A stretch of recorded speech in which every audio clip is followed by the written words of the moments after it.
Promises to Keep by Judith Zivanovic from Olathe, Kansas. This is its first production. The play takes place in the early part of the last century, a small Midwestern town.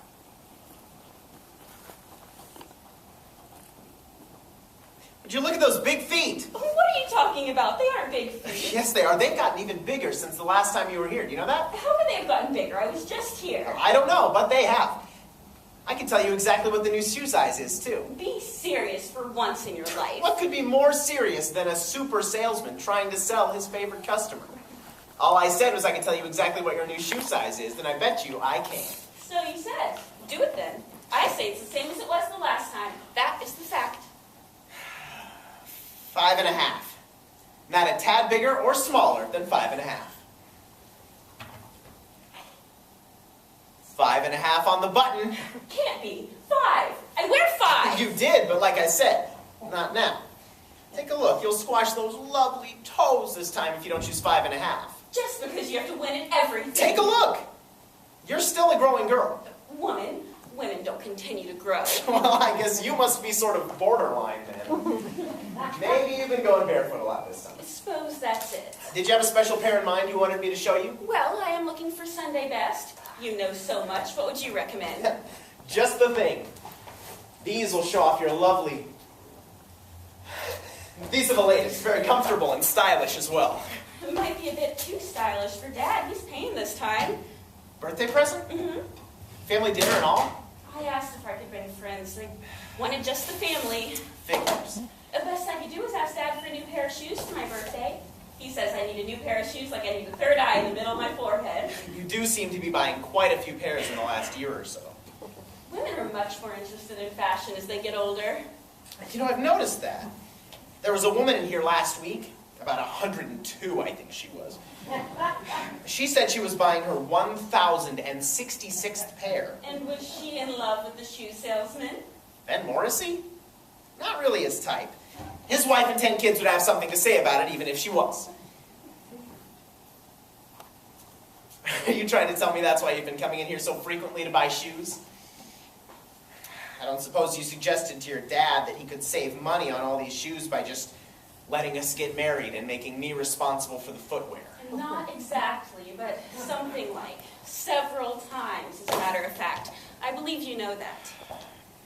What was his reply this last of the several times? Same as the first of the several times and every time thereafter. He thinks we should wait until we had more of a nest egg. And you said? I said that we both have some money saved and that you have this pretty good job, but that you were a born salesman and you were certain to attract the attention of some smart businessmen and be given an even better opportunity. Which I suppose he did not even dignify with a reply. No. Do you believe it? Of course. And what are we waiting for? You do want to marry me, don't you? No, I do, but eloping is a big I know, but I have some news. I've got this great uncle. He's sort of a black sheep in the family. He left town some years back. He has a house in town. He never sold it. Probably to hold the possibility of his return over the family. Anyway, he's had this real estate guy in town rent it for him. It's big and more than I could accomplish, but I wrote to Uncle Jake to see if we could make a deal. And? He was a bit lukewarm at first, so I wrote back to tell him that our parents were against our marrying until I was as rich as Croesus. I knew I will do better in the future. Sooner rather than later, too, I expect. Thank you. Anyway, so I suggested that even if he could sort of charge me part and loan me part, I knew I could pay him over a reasonable period of time. And? He said he thought we could work something out. Well, what does that mean? Well, I have to see the real estate guy on Monday. A house would be a good thing, but not the only thing. Oh, George, they don't have the kind of faith in you that You know my dad and his a bird in the hand notions. He sees Tom Schmidt already has his own hardware business. With his dad? Do you love Tom Schmidt? Of course not. Did you tell your dad? Yes. And? He smiled. Since my mom and dad didn't love each other and they've been married 30 years and have 6 kids, I don't think that argument holds much water with him. I guess not. We'll just have to take matters into our own hands. I checked things out. We could get married at the courthouse day after we get our license. I know it won't be a church wedding, but I figure once they see that we're married and we're settled in the house and everything's going great, they will give permission. They'll have to, don't you see? Do you really think they will think they have to? Sure, you know this. Our parents are Catholics. As much as they wouldn't want us to get married, even more they wouldn't want us to go to hell. Am I right? So if we are married, and in every way, and not in the church, they will insist, in fact, that we get married in the church. It's a cinch. I don't know. It sounds an awful lot like extortion. Well, what's holding Tom Schmidt over your head and saying we have to have a big nest egg? What is that, would you say? I mean, come on, I love you and you love me.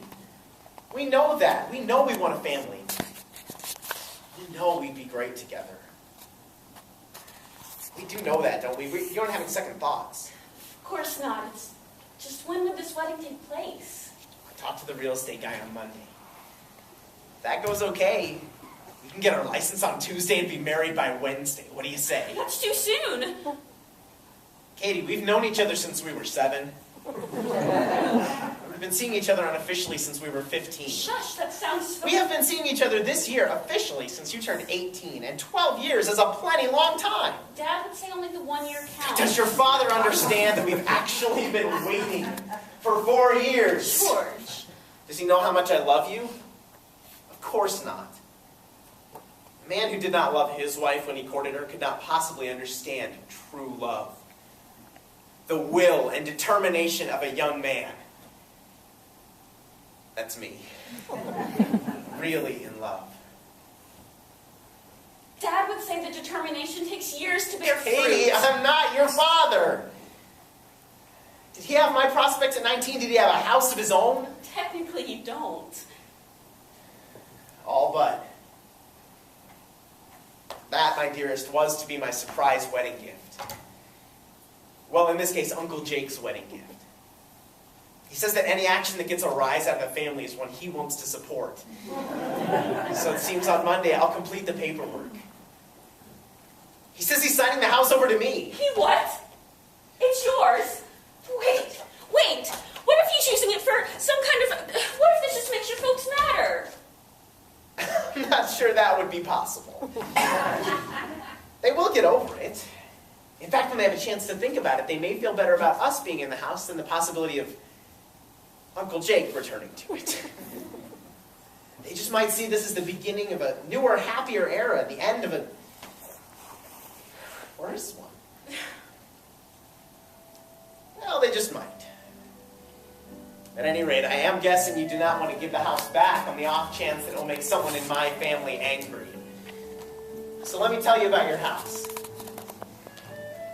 The house is a wonderful porch with a swing. On both sides and in the back are flowers. Lots of roses. In the spring, lilies of the valley, irises. Then all summer, bleeding hearts like Grandma used to have. The little faces of pansies and the wonderful smells of petunias. And then for the fall, mums. Not one of those gardens with everything coming out like a great big party in the spring and then nothing happening for the rest of the season. We'll tell the seasons by the flowers we see. And we can have a coming out party for each one. Maybe we could put some big pots of petunias on the porch too, so we could sit and take big whiffs on every breeze of summer. Yes. Now, should I tell you about the rest of our house? Yes. When you enter the front door, you step into the living room. Straight ahead are the kitchen and the pantry. Off to the right is the library, and upstairs we have 3 bedrooms. 3? One for us, one for the little Georges and Roberts, one for the little Catherines and Margarets and Irenes. Oh, you certainly have this planned in very great detail. Oh, George, I don't have it planned. It's such a fright. Oh, I didn't Katie, mean... please, don't be afraid. I'm talking about dreams, not plans. Neither one of us can know what will happen, but whatever it is, I want it to be together. Let's plan our garden wedding. Just as the piece won't do for us, we'll have a second one. In between the one at the courthouse and the one our parents finally force on us at the church. You, me, and God. A garden wedding would be very nice. That garden would be one of my favorite places I know. And a garden wedding it will be. Take my hand.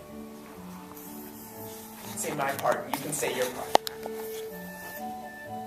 I, George, take you, Katie, to be my lawfully wedded wife. You mean we're going to do it all now? Well, you said it only takes you, me, and God. We're all here right now. I don't think that we should... No, it's like a rehearsal. I, George, take you, Katie, to be my lawfully wedded wife. To have, to hold, for richer, for poorer, to love and to honor, till death do us part. By the way, you can leave out the obey part. I know that's a losing battle anyway, and it would stick in your throat to have to say what you mean. Are you quite finished? Hey, do you want to add obey to your part? No. I don't think so. Do either of us plan on giving orders? Whoever tries to give the first order should be reminded that this is a marriage and not the army. You agree, of course. Of course. Very well. I, Katie, take thee, George, to be my lawfully wedded husband. To have and to hold, for richer, for poorer, to love and to honor, until death do us part. You may kiss the bride.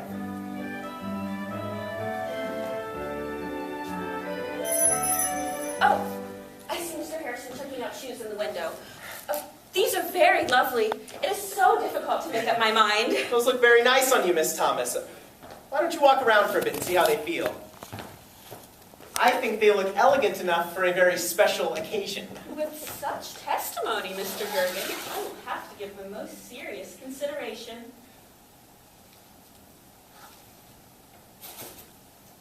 Yes, I will take them. I have just the occasion in mind.